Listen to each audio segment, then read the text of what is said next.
Welcome back to the channel. Welcome back to the channel. It's your boy Pelican Bay K9's giving it to you the way I always do. Fair and unbiased, like I always tell my brothers and sisters. Some gonna like it, some ain't. Y'all hit that like button. Y'all drop down in the comments. Y'all come on up in here in the chat. Y'all come on up in the chat and rock with us tonight. We talking about something special. We talking about them blue dogs. We talking about them blue dogs. Big salute to all the dog lovers from one side of the world to the other side of the world. From one side of the U.S. all the way down to the bottom of South America. Big salute to all the dog lovers. What's going on with you? How you doing today, Mr. J? Doing good, doing good. Good to be here. Yes, sir. Much love. Great to have you here, man. I appreciate you coming. I appreciate you coming. Yeah, we gonna talk a little bit about them blue Eli dogs because I did a few shows about them blue dogs, and I did a few. I'm not real familiar with the Eli stuff to speak certain things, but this is, like I said, this is gonna be the show that's really it's giving me some real proof of it. You know what I'm saying? This is the first real proof that I've seen of the blue dogs, yes, sir. Of the blue dogs and the game dogs. And so it'll give brothers a different outlook on the whole situation. You know, if you can actually see the dogs, because a lot of the dogs I've seen, it wasn't really blue. But this is a real blue dog. And I'm gonna show the pictures throughout the videos, so brothers and sisters can know which dog we talking about. We talking about the smoke dog. That's right. But my first question I'm gonna ask you, let me see. I wanna start this thing off right, man. Because I ain't gonna lie, I finally seen a blue dog that come off the game stuff, that come off and got a pedigree to go behind it. Yeah. Now let me ask you this to start it off. Great pedigree. Do you think that's a blue gene in the dog, or do you think that's just the color? Will that dog produce more dogs that look just like him or her? Well, I think that if you wanted to produce more dogs like her, what you could have done was took a son off of her, which she never threw nothing but black dogs whenever I crossed her. And I did do a cross because she needed it. But anyway, if I would have took a son and bred back in on her genes specifically to breed a blue dog, or to breed blue Eli dogs, or start a strain of blue Eli dogs, I think you could have. But at the end of the day, I'm not in it for the color. Yeah. You know what I mean? And also, I didn't see anything that would benefit me to do it that way. That's not what it's about. So there wasn't no point in doing it. But absolutely, yeah. If you want to breed in on a trait, you take the dog like this. Everybody can see it. She got the pedigree. That's a double bred granddaughter of Ike, coming off Nipper on the top side and Bridget on the bottom side. If you wanted to breed in on that gene, absolutely, you could throw more. Because you're breeding in on that gene pool. Yeah. And you think that's coming from Ike? And like you said, we probably have to ask Mr. Boudreaux to get the full story of this stuff. To get I have my own theory, and it's a hypothesis. There's nothing proven. Everybody's got opinions. It's like assholes and elbows. Yeah. We all got them. Some agree with it, some don't. Some people get mad looking at this. But the fact is like you say, it is what it is. The dog Buddy was bred to Emma, and off that litter, you got Smoke. She come out, and she had some normal litter mates. She was the only one like this that was like her, and she was super high strung, very hard keep dog. She had little to no brains, and she was worked with. I try to do the best I can with dogs at a young age and stuff like that. Whenever I got this dog, she was probably about 9 months to a year, and I knew where she was coming from and all that kind of stuff. So I wasn't really worried about it. I was sent pictures and told about it. I didn't really believe it either. No one believes it. You don't know it. You don't know what you ain't seen, and I ain't seen it. But you know, I did have her daddy. I knew her daddy, and she was what she was supposed to be. She was just like the rest of them, other than the color. Uh, Other than she was a harder keep. None of them dogs that I had was easy keeps, but this one right here was exceptional. In fact, her nickname, we called her Misery, because she was so ate up with it and so high strung and such a hard keep that, I mean, it was all day long. I mean, I had a tire in her area, you know, and she just sat out there and bit on that tire and chewed on that tire all day long. And she screamed and made all kinds of noises. And she was just so ate up with it. We called her Misery, but her registered name with the ADBA, like, you know, it is Smoke. And it just was what it was, you know. She's a blue dog. Now I will say this, when it comes to blue dogs, I don't believe that Mr. Boudreaux would ever breed a blue dog purposely into his stock for anything. I don't see the benefits of that unless, you know, even if it was a great dog, you know, and it had all the traits he liked, I don't see him doing that purposely. I think it's something. You talking about if you talking about if it don't come off his dogs, like this is the odd blue dog. Well, it's coming, you know, it's coming off his line of dogs. And what happens is, what I've been told excuse me, I didn't mean to cut you off. You don't think you don't think he would have bred Smoke back into his program? Well, I can't really speak for Mr. Boudreaux. If he thought that Smoke benefited his program in some sort of a way, if there was a trait that he liked, or whatever, maybe he would have. You know what I mean? I'll tell you this: she was an athlete. I mean, this dog could jump straight up, and when you took her on a walk and stuff, she liked to try to walk onto your leash and do stuff like that, and she'd jump up in your face. You know, she wasn't trying to bite you. She might mouth you a little bit or something, you know. But she was a hard keeping dog, and there wasn't a whole lot of brains in there, you know. And I don't know if that was just from being a double bred granddaughter to Ike. If you go back on her pedigree, she's more of a Smoke dog, or I'm sorry, a Skull dog. You know, first, when you're going into her ped, you're going to see 50% is going to be Buddy, and then 50% Emma. That's the direct mother and father. And then because she's a double bred granddaughter to Ike, you've got 50% Ike. So he's right there with the mother and father as far as like your statistics. But when you break that down, the next dog up is going to be, you know, other than if you're staying on a 4 generation, you're going to have your grandparents throwing their 25% in there.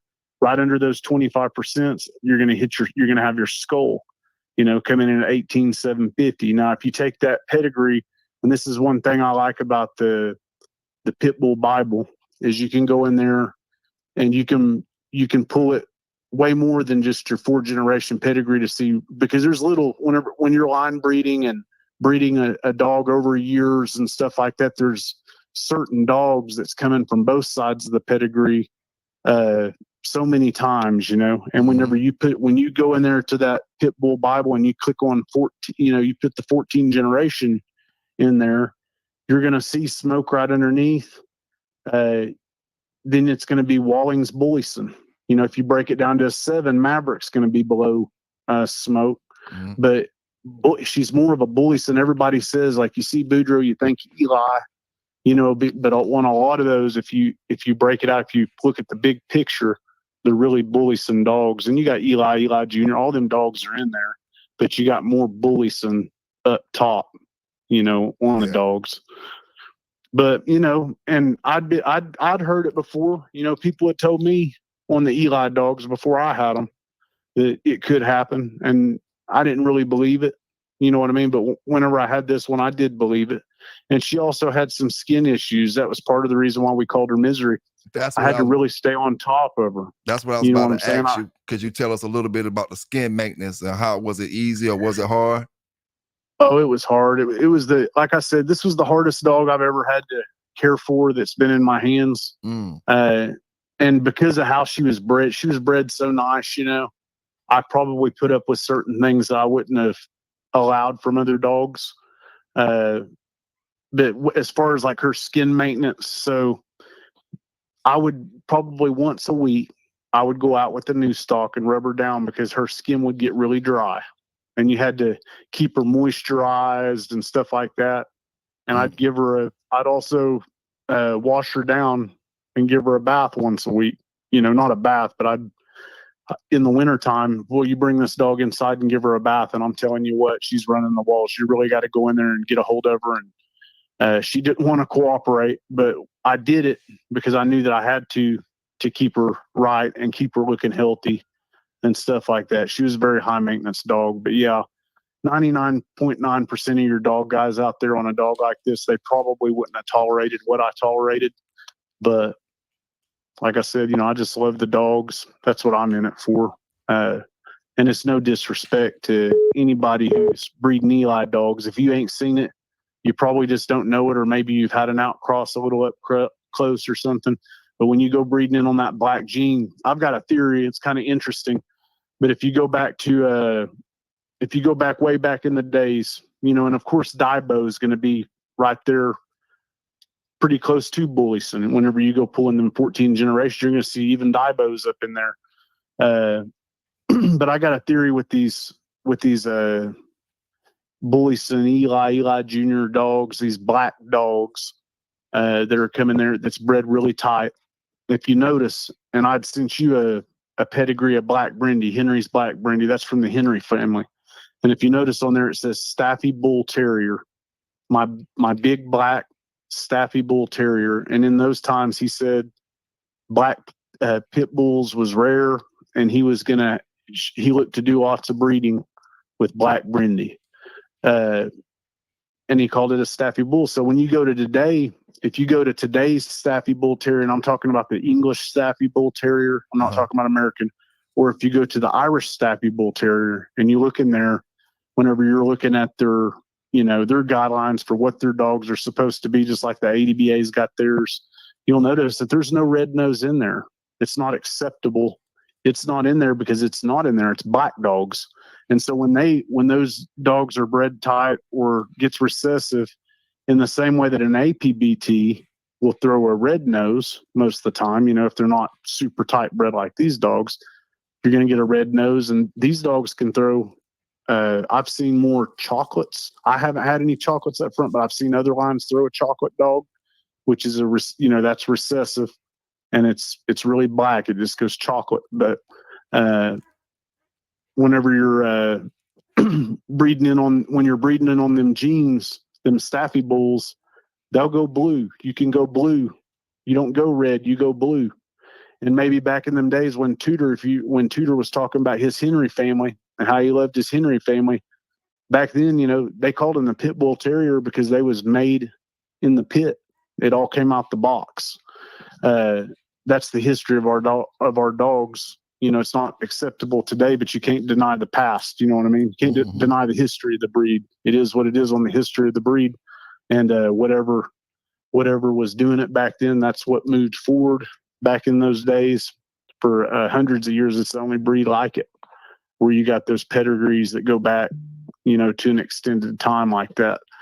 But I believe that when you start breeding in on that black gene and you get so far away from that red nose, that's in them, and that black gene gets super tight, that's the only explanation I can come up with of how you get a dog like this. Because I've had almost every kind of dog you can think of, from Red Boy, Bolio.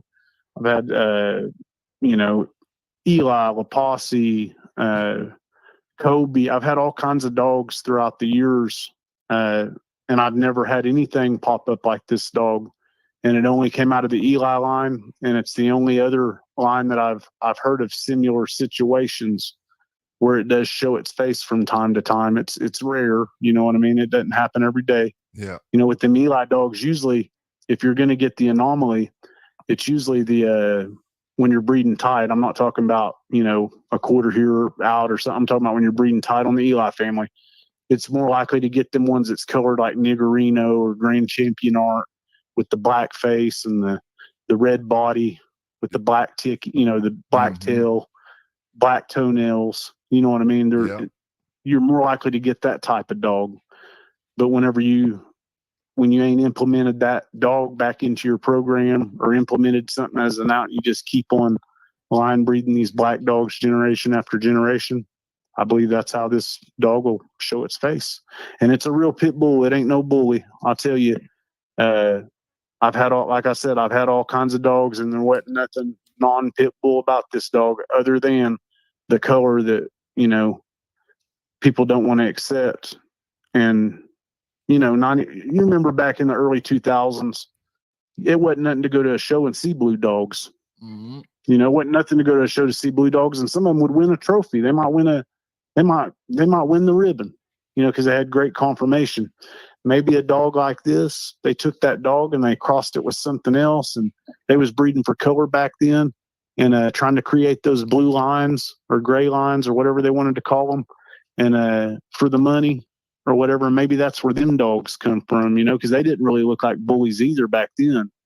But things changed down the road, and then them bullies, they pretty much breed whatever to get whatever out of them. We all know that's paper hung stuff. So, yeah. Now, why do you think it's such a taboo to everybody about this color blue stuff? Because people don't know what they ain't seen. It's like having faith. It's kind of like having faith. If you ain't seen something, it's hard to believe it sometimes. But whenever you've seen it and it's true, and some people will tell you, well, that's a seal color. Well, I've had seal dogs in the past, you know what I mean? I've had plenty of seal dogs, but I ain't never had no seal dog like this dog. And I sent you the pictures of her. You seen her too. Mm-hmm. She looked blue to me. That's a blue pit bull there, buddy. That's the real deal pit. Hey, and another thing, Stratton wrote about it. Heinzel spoke about it. In his writings, he said he witnessed some blue dogs that were some of the game. They were as game as any dog he had ever seen. Heinzel said that, but he didn't know exactly how they was bred, or Stratton didn't know exactly how they was bred. You know what I mean? I've heard Maloney say it in recordings, or not Maloney, Don Mayfield. I've heard Don Mayfield say it in recordings about, he's talking about a litter, and he talks about two dogs with blue. They had, two twins. There was two twins here and two twins here, and two of them were blue dogs. He's talking about it like that. So I think some of your older guys that, from back in them days, they seen this stuff because they was closer to it. You know what I mean? Mm-hmm. Than we are today. And plus, I think, you got to think from a money point of view. If you're thinking about selling pups, or if you're thinking about just having pups, and all of a sudden you got these well-bred specimens, and they are specimens. The Eli dogs I had were great-looking dogs, and all of them were black. I never got a blue dog.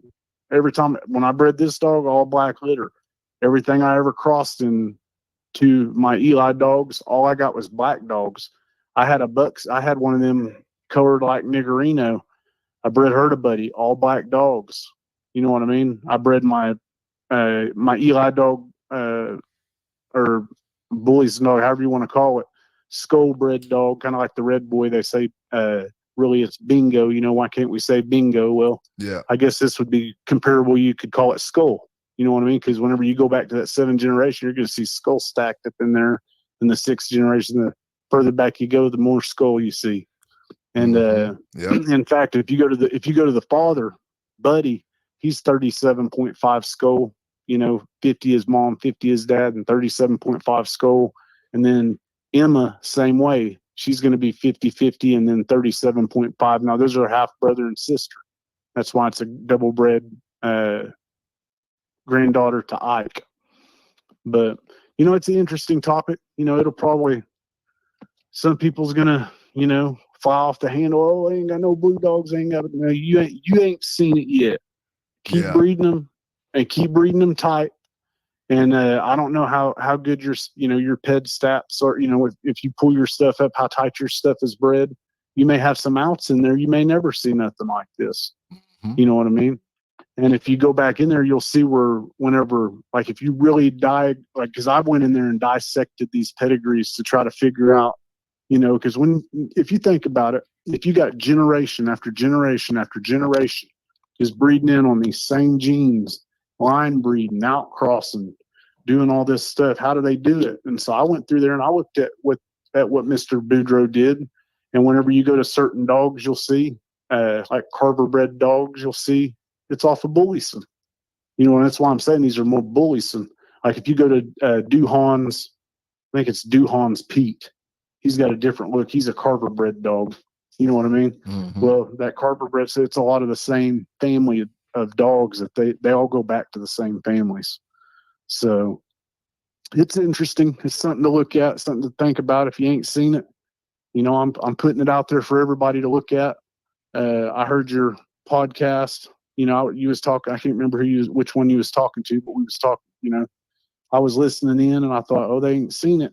And so remember, I texted. I said, hey, I seen it. You know, but I didn't have it on my phone. It was older. I had to dig up an old phone and recharge it, stuff like that, because I wanted you to see it so that you'd know it too. You know. Yes, sir. Because the more we know, the more you know, the better we all are for it.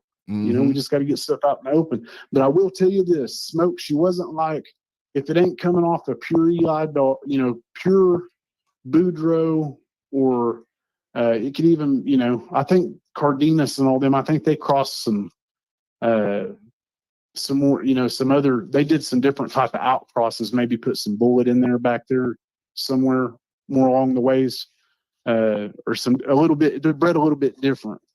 But if it's you know, or Garner bred dogs. I don't know that Garner's ever seen nothing like that. But if you look at like Chinaman and stuff, he's not. I mean, it's definitely a Eli. What most people would call that an Eli dog, but it does have some other stuff in there too. Mm-hmm. You know what I mean? Yep.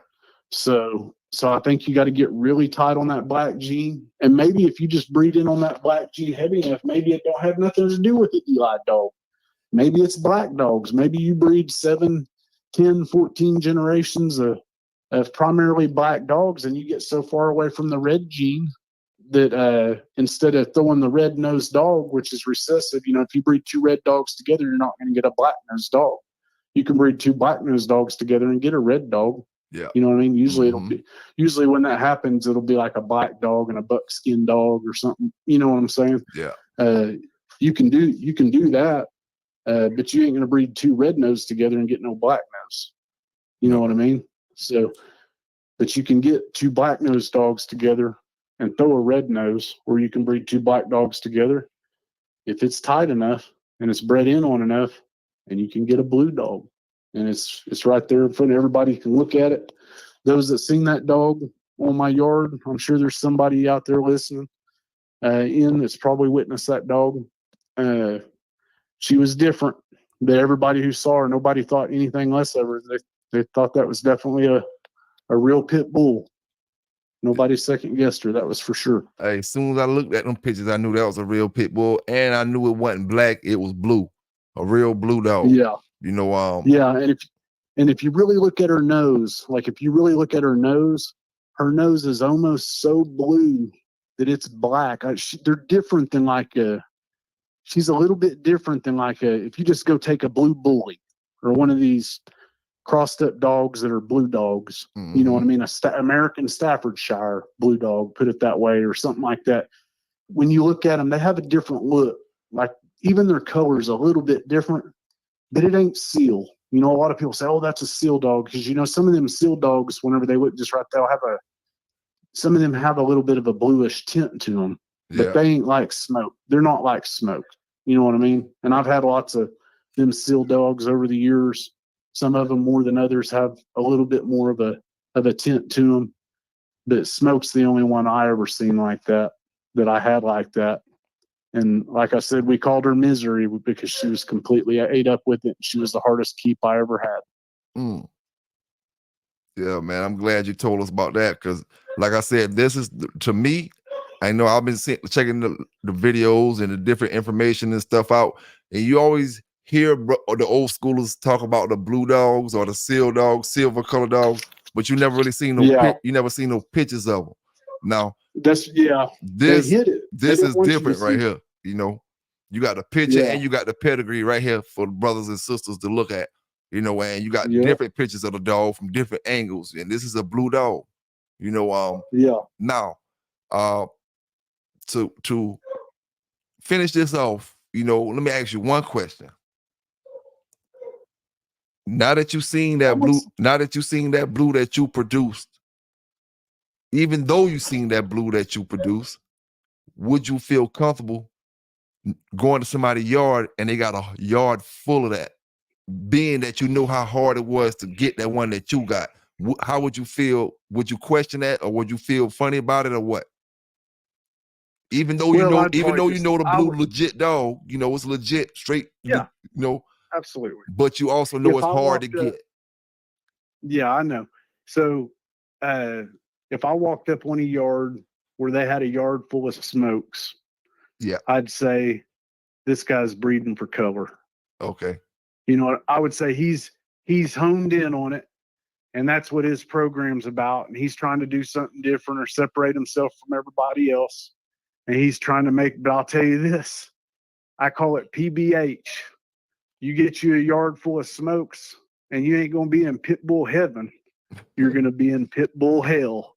So be careful what you wish for when you go breeding in on that blue gene, guys. Be careful what you wish for. Yeah. Because you might get you a yard full of misery. You won't be sleeping.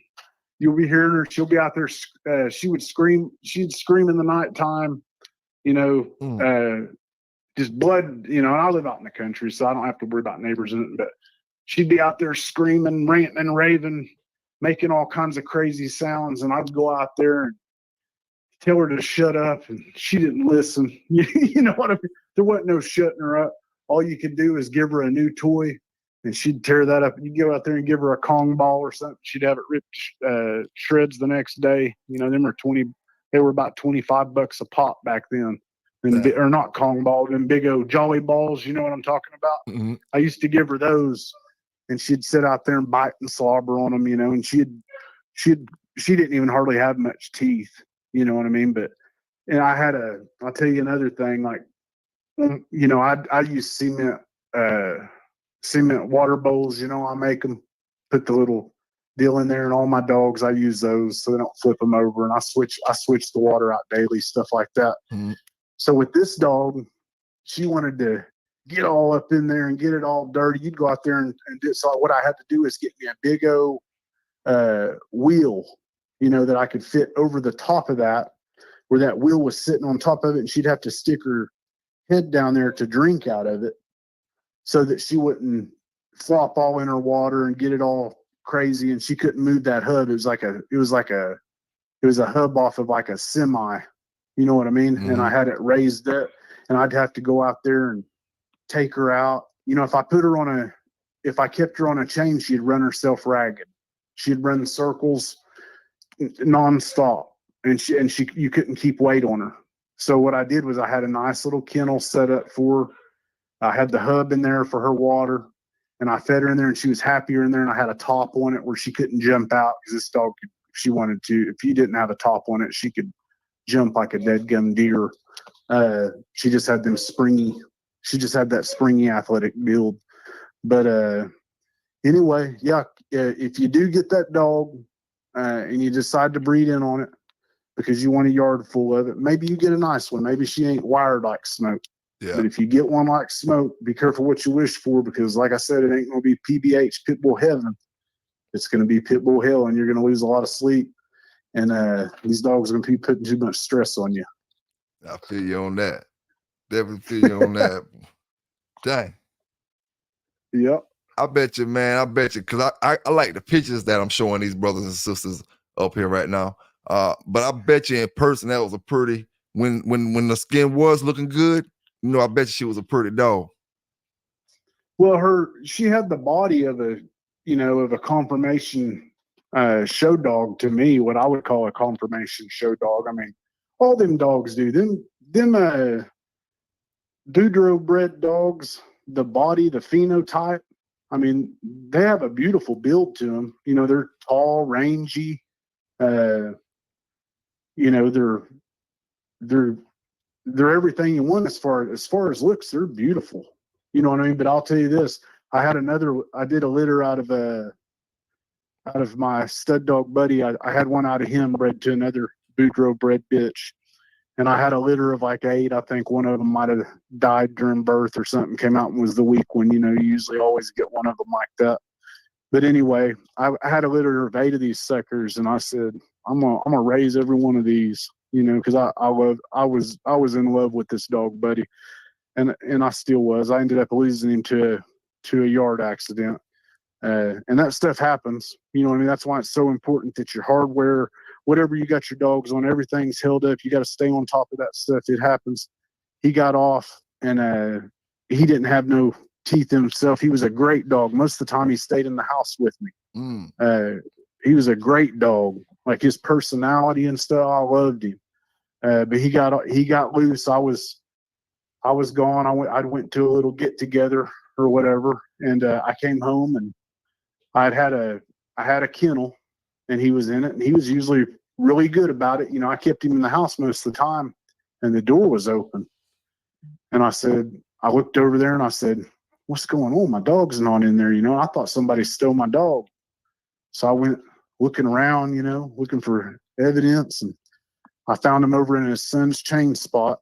He had a big son that was young, and you know, and that's where I found him. He was over there. It was too late. You know, he was stiff whenever I found him over there. His son had got him, and I lost him to a yard accident. So, guys, keep, you know, these kennels. You know, if you put a dog in a kennel, if you put these pit bulls in a kennel and they want out, they're going to get out if you don't have a top on them. You know what I mean? So that's why 12-foot chains, the proper hardware. If you're not there, put them on there. You know what I mean? Put your dog on there and do what, you know, do what's right by your dog. They're going to be happier for it. You know, 90% of these dogs are more happy like that than they are if you put them in a little, you know, you put them in a kennel. And if you do put them in a kennel, make sure they can move around in there, you know, so they don't get stir crazy. But yeah. But yeah, that was unfortunate. But anyway, stuff like that, whenever you have these dogs, you know, sometimes that's just part of it. Sometimes or hardware could, you know, that hardware, if you're not staying on top of that hardware, that stuff breaks down too. You got to, you know, every 2 to 3 years, you got to go out there and check that stuff and make sure it's right, or you can come home any day and it'll never be the one that, you know, it's always going to be your favorite one. Yep. You know what I mean? When you lose one like that, it's always the last one you wanted to lose. It's never the, you know, the one that you didn't really, that wasn't your favorite. It's always going to be your favorite dog, it seems like, when that kind of stuff takes place. So you got to stay on top of that hardware. Yes, sir. You right about that, man. You right about that. Like I said, man, I appreciate you giving this knowledge tonight, man, because this is the first time I've always heard it. First time I've seen solid proof, and I've heard it from a brother who actually owned a dog and showed me the pedigree with it, with pictures to go along with it. Because you could have told me that story, and you couldn't have believed it. You'd have shown me the pedigree, and I would have believed it. But I would have believed that it's a black dog that kind of, you know, got a funny look to it. That's a blue dog. You'd have thought something got into the wood pile or something. You know what I mean? Because you ain't seen it. Yeah. You know? Or either that. Yeah. Or either that. But I'm not gonna lie, man. That's the real deal. That's the blue. You know, and that's the real deal pedigree coming down off the real deal Holyfield. And just like you said, your theory, that inbreeding, that black stuff, when you get away from that red, it's possible that it can happen. And you know, I can see that happening. You know, I can really, really see that happening when you inbreeding, and you maybe it don't, like you said, it may not come from the inbreed. It may just be a certain gene that come together with a certain gene, and just so happened it did on smoke litter.